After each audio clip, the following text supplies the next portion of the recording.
చేసేవాళ్ళం. ఈరోజు రమేష్ రాఠోడ్ గారు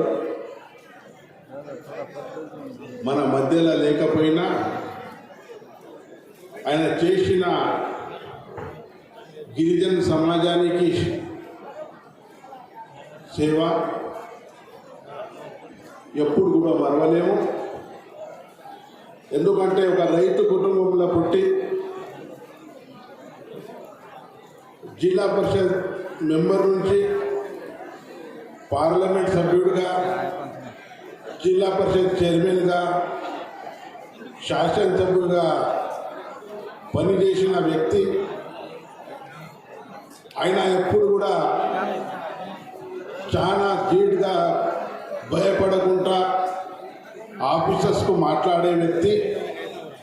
మా ముదోల్ నియోజకవర్గంలో రమేష్ రాఠోడ్జీ అంటే ఏటీఎం అని అంటారు.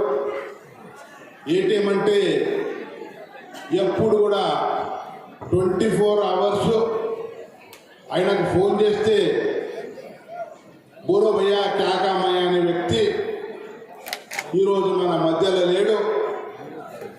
భగవంతుని ఆయన కుటుంబానికి ధైర్యం ఇవ్వాలా. అదేవిధంగా భారతీయ జనతా పార్టీ నుంచి మా ఆదిలాబాద్ జిల్లా నుంచి ఆయనకు కాపాడే బాధ్యత మా పార్లమెంట్ సభ్యులు కానీ ఇక్కడ ఉన్న శాసనసభ్యులకు ఉంది. ఖచ్చితంగా ఆయనకు ఆయన కుటుంబ సభ్యులకు ఎప్పుడు గుర్తు పెడతామని తెలియజేస్తూ ముగిస్తున్నాను. జై సేవారాం.